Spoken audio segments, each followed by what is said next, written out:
The following program is the work of the broadcast students at the British Columbia Institute of Technology. BCIT Magazine features news stories from around the Lower Mainland which were produced over the last week. Responsibility for the content of the show rests completely with the students and their instructors.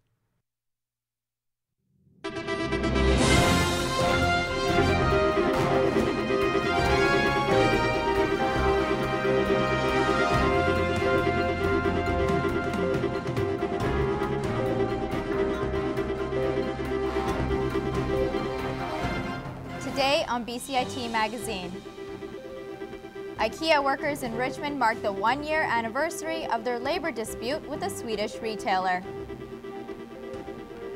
West Side residents brace for the possible return of the Arbutus Railway. And a Vancouver dispensary breaks ground with the country's first pot vending machine.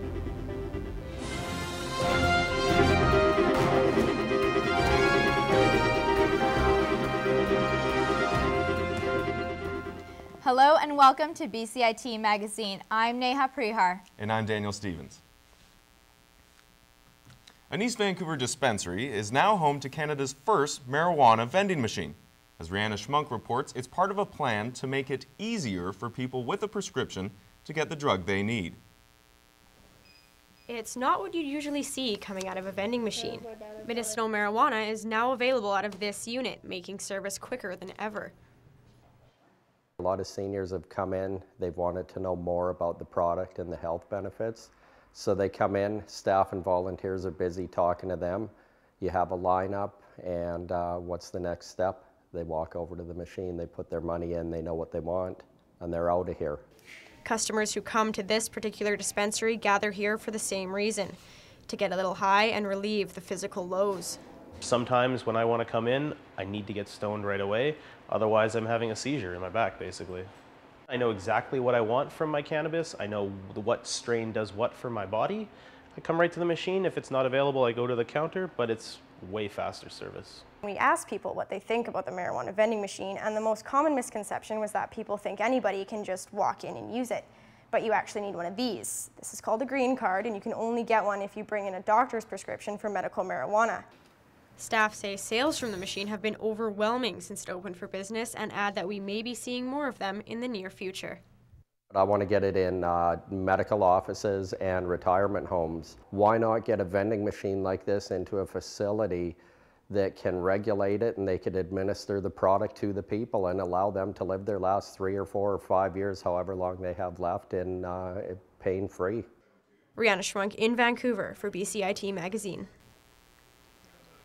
If you live on Vancouver's west side, you might have noticed Canadian Pacific surveyors on the railway tracks. Some locals are worried about how the potential trains could affect the Arbutus corridor. Alisha Randhawa has more on this story. The Canadian Pacific Railway has surveyors hammering spikes along railway tracks that haven't been used in over a decade. They're also clearing bushes and assessing 11 kilometers of track. Surveyor Stephen Andrews was hired by CPR to measure the land. He says it seems like CPR is getting their land ready for trains. Today I'm surveying for CP Rail, basically putting stakes in along their right-of-way on either side of the railway track. All the signs lead towards the fact that they would actually maybe run a train through at some stage. Locals who use the tracks to walk on and visit parks alongside them are upset. Karen Sellers thinks a train would threaten the safety of children and dogs, not to mention quality of life in the area. I have 2 children who go to Shaughnessy Elementary, just a couple of blocks away, and so having trains would be terrible. The kids, just walking to and from school, bringing the dogs to the dog park, it would totally affect everyone. Other residents in the area also think a train would really affect the community. It would be a shame if we lost that ability to be able to walk freely without worrying about our kids, being injured by a train. Parents are worried about how sending a train through Kerrisdale would be for their children. The train could take over the 11 kilometers of track that are now used as a walking and jogging path. Alisha Randhawa in Vancouver for BCIT Magazine. Robson Street used to be a bustling retail hub, but more and more for-lease signs are popping up in shop windows. Jonny Kidney brings us the story of why some shop owners are choosing to move elsewhere. For Pam Zhang, the fate of many shops along Robson Street and the sight of brown paper and lease signs is a grim fate she will soon have to face. So basically, it's the rent is too high, and it's hard for people to be here to survive. Zhang's Silver Gallery store is unique, not because it sells jewelry or because of the custom-made display cases and totem pole, but because it is privately owned, one of the few stores on Robson Street that is not a corporate brand. There are many stores come and go, some of them not even staying for a year. It's a trend that Robson Business Association keeps a close eye on. Rent on Robson Street is extremely high. It's only second highest to Bloor Street and Toronto. It's very difficult for a small independent retailer to survive on Robson Street. Store closures are becoming a common occurrence here on Robson Street. Just within this one block between Butte and Thurlow, there are 11 stores closed, waiting to be moved into. In 2007, average rent was anywhere from $25 to $65 per square foot, far less than today. If you move one block east on the 1000 block of Robson Street, the rents, they're up in the high 200s, 300s per square foot. Nearing the end of her shop's lengthy 18-year stay, Zhang tries not to compare it to the past. Used to be over 1,000 for the property tax, and now it's over 4,000. High rental taxes means higher prices for consumers as well. I find that a lot of the stores are just kind of like a little bit more out of my price range or geared towards like a lot of people that are coming in out of the city. Zhang is shopping around for a new area that will fit within her price range, leaving the once affordable Robson Street for the big boys to fight over. Jonny Kidney in Vancouver for BCIT Magazine. We go now to Jonny Kidney, who has more on the story.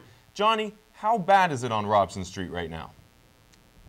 Well, according to the Robson Business Association, vacant retail spots along some parts of Robson Street is the highest it's been in at least the last 15 years. Dan? That's quite the decline, Jonny. Is it all bad news? Well, it's not all bad news, not if you're a corporation.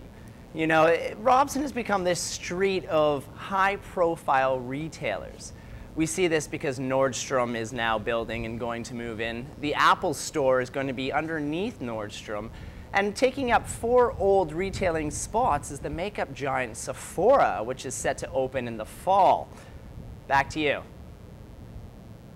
Well, staying with shopping now, if you're making a trip to IKEA Richmond, you can still expect to face a picket line. Michelle Morton brings you an update on the long-running strike at the furniture giant. It's now been a year since IKEA workers with Teamsters Local 213 set up camp outside of the IKEA store in protest. Well, we have had negotiations. Most recently, that was in December, where the company basically left the table. There was no formal offer presented, and at this point, we're looking to come back to the negotiating table whenever they want. While the members have been on the picket line, they have been surviving off of strike pay, which is approximately half their regular salary. It's pretty scary. I look at my kids and I think, you know, if this doesn't get resolved in a good way, how is it going to affect their future? You know, are they going to end up where they have to work 2 to 3 jobs just to make ends meet? IKEA says it's still committed to return to the bargaining table to try to find a resolution. We met their demands on benefits eligibility and we met their demands on guaranteed hours. We've made every effort throughout this strike to meet the demands of the union and get a fair and competitive agreement in place. Despite the protest, IKEA sales have not felt an impact.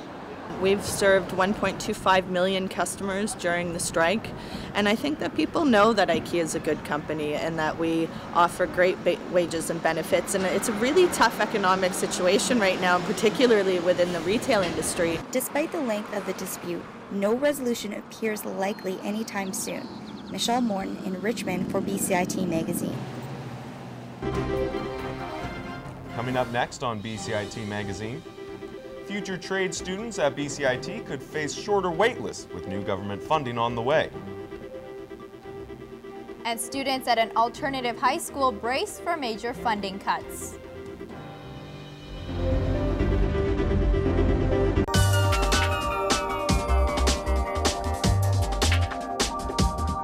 I chose BCIT because I know that all the programs are very hands-on. We have our own radio station, like it's one of the best programs that I've ever heard of. I am starting a job on Monday, so confidence is high. Honestly, I didn't think it was going to be this fun.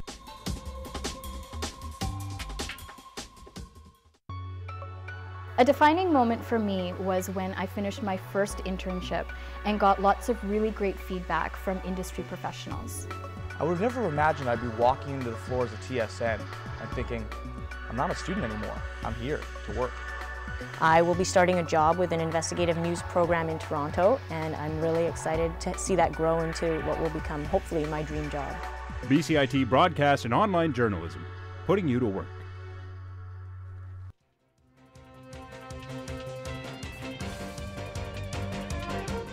Welcome back to BCIT Magazine.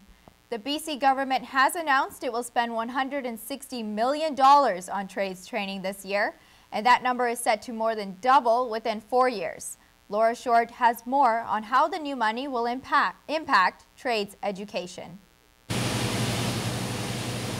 Trades at BCIT are about to get a major boost thanks to the provincial government.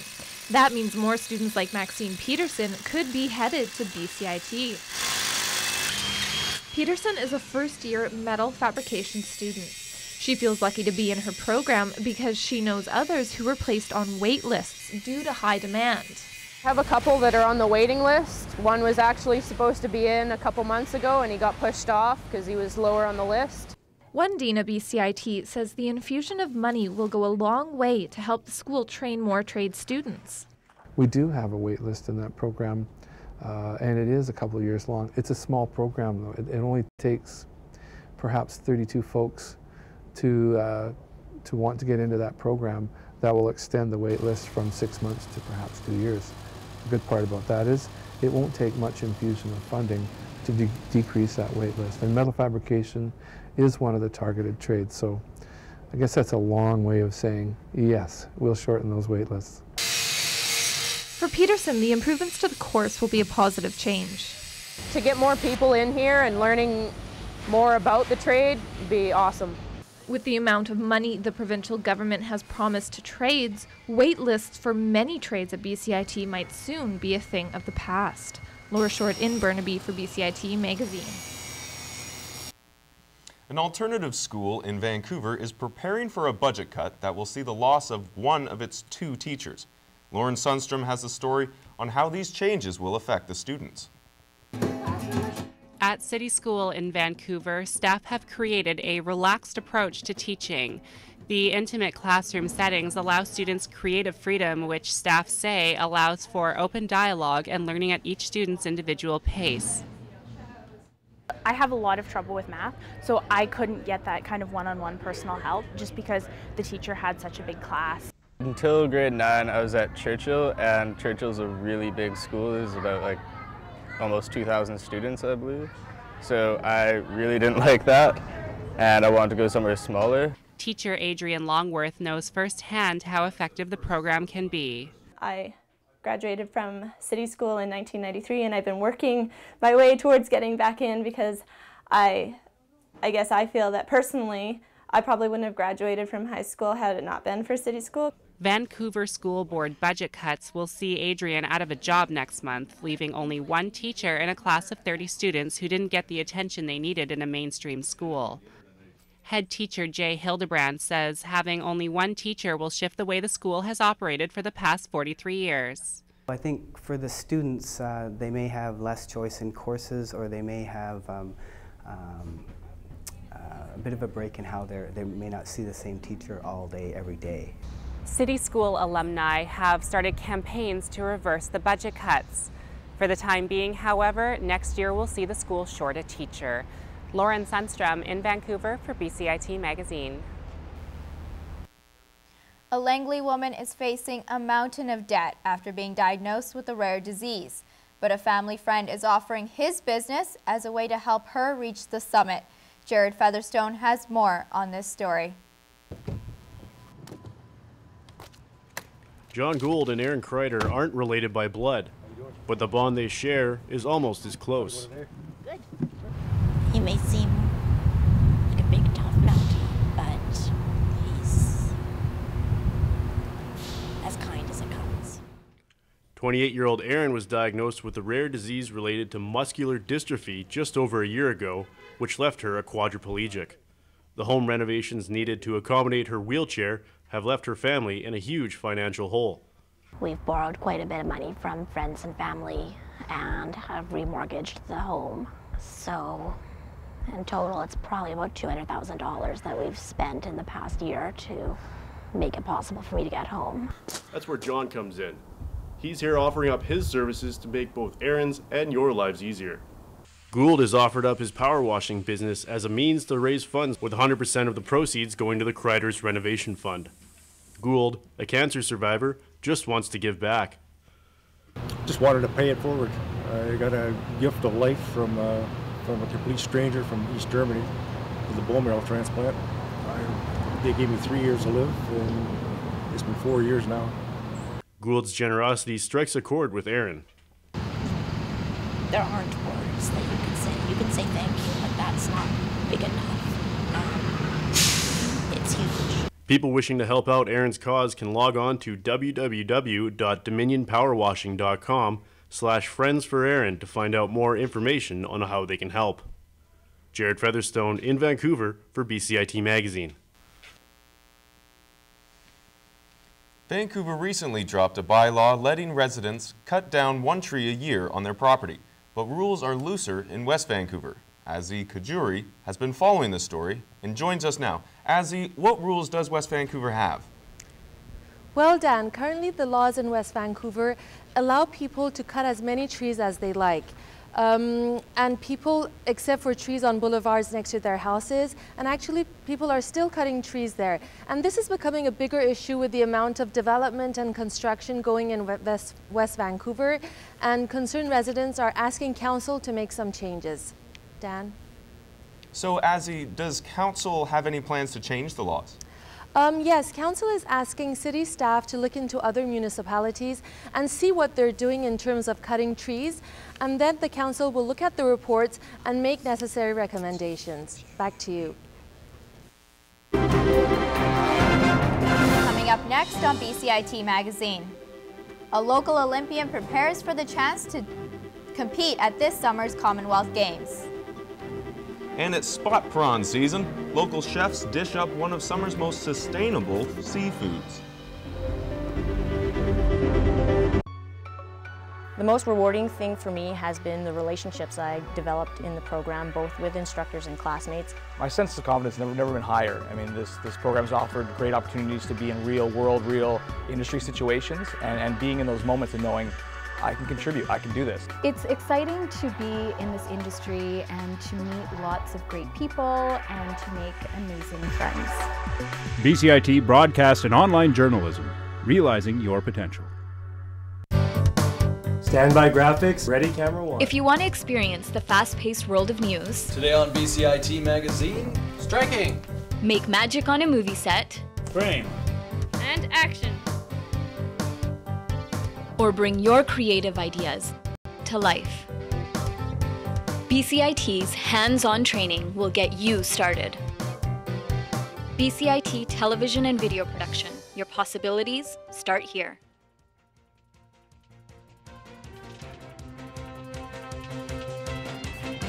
Thanks again for joining us. The 2014 Commonwealth Games will be held this summer in Scotland, and one SFU student is hoping to represent Canada. Reporter Mac Dalgleish explains the rigors of being a world-class athlete. Canadian Olympian Jessica Smith may be 2 years removed from the London Games and 2 years from Rio, but the training never stops for the 24-year-old. Smith is training for the 2014 Commonwealth Games in the 800 meters, which will be held in Glasgow, Scotland. Representing her country is nothing new. After reaching the semifinals in London, Smith competed in the World University Games in Russia last year.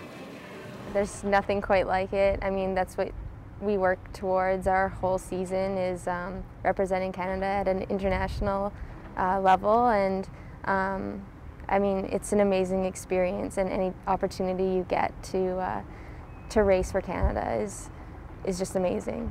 I got a game in 20. Training 7 days a week and over 2 hours a day, Smith's season's best currently has her eligible to be selected for the national team, something her coach is pleased about. She's doing really well, actually. Her opening race this year was at the Mount Sac Relays in California, and she opened up under the B standard for the Commonwealth Games. So that's a really good start for us. We're hoping that she'll break 2 minutes in the next couple of races by the end of May, and that will secure her spot. While the training is grueling, Smith says the end results make it worth it. It would be awesome to add that to my running resume. I'm really looking forward to hopefully representing Canada again this summer and going to Scotland. I've never been there, and it would just be another great experience, and I'm really trying to run hard and get myself there. Smith is just one of 4 Canadian women to ever run the 800 meters in under 2 minutes and currently holds the 8th fastest time in 2014. She is hoping with 2 meets left, she'll be able to qualify with an A standard for the 2014 Commonwealth Games. Mac Dalgleish in Burnaby for BCIT Magazine. Growing up in Canada, most young athletes dream of achieving Olympic gold on the ice. But for one local high school senior, the road to Olympic glory ends on the wrestling mat. Imad Agahi has this story. This is Cody Osborne, one of Canada's young stars in the sport of wrestling. But every athlete's journey to the top starts here at the gym, and Cody is no exception. I'd usually be wrestling twice a day for most days and working out. I'd say I'd get 4 hours of physical activity a day, if not 5. After these last 2 months of high school, Cody will have to make a decision as to where to continue his wrestling career. Many universities are interested because of moves like this. Success at the university level will leave Cody with a great shot at representing Canada in the Summer Olympic Games, something he works towards every time he rolls out the mat. Pinning position, hold the arm, keep the head in tight. In 11 years at Westview Secondary, Coach Greg Brock says it's hard work and determination that have made Cody the best athlete he's ever coached.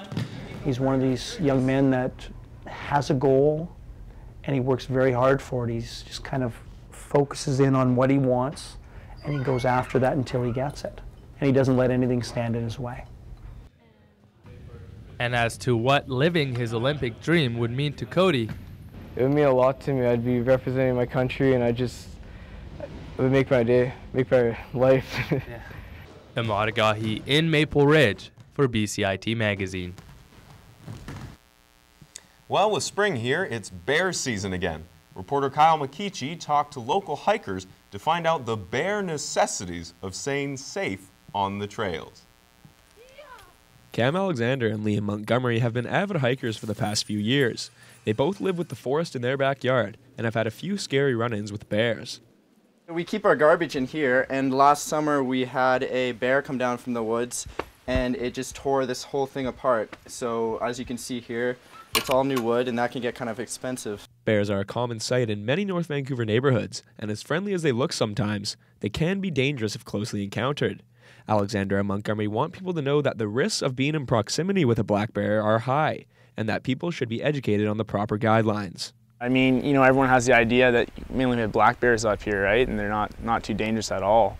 The North Shore Black Bear Society recommends that every bear near an urban area be reported to prevent an unfortunate incident. If they just carry on and don't report them, then the bear gets so used to being around and he could end up being killed because he's just too comfortable around houses.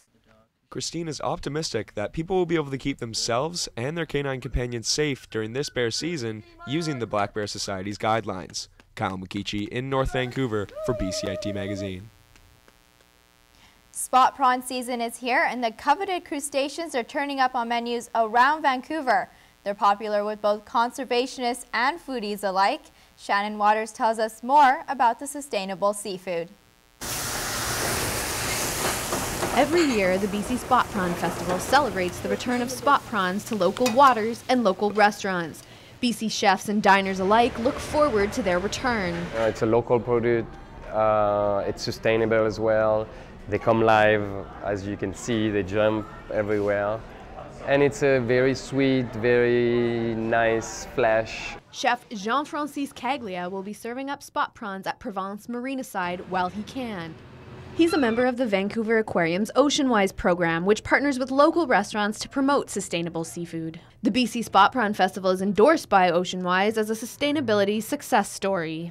It's one of the best managed prawn or shrimp fisheries out there, and it only lasts for about 6 to 8 weeks. And that's really to ensure that we're not overfishing this population of prawns. The limited availability of spot prawns is part of their appeal. If you have to wait all year to get your 4 to 6 weeks of spot prawns, for instance, it's definitely something that is anticipated and look forward to all year long. For Chef Caglia, promoting local, sustainable products just makes sense. We don't want to run out of seafood, and we want to be able to use great seafood, and especially local seafood. Most of the prawns that end up on your plate are harvested in the waters between the Lower Mainland and Vancouver Island. Talk about local. It's seafood that you can feel good about eating, at least while the season lasts. Shannon Waters in Vancouver for BCIT Magazine.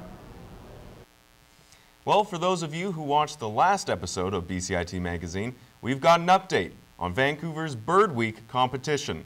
After feathers flew in a heated campaign, the black-capped chickadee has been elected Vancouver's official city bird.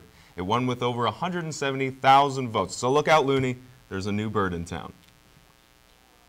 If you have any questions or comments regarding this program, please visit us online at bcit-broadcast.com or bcitbroadcastnews.ca. I'm Daniel Stevens. And I'm Neha Prihar, and that's today's BCIT Magazine. Thanks for watching, and we leave you now with a shot of Vancouver's False Creek.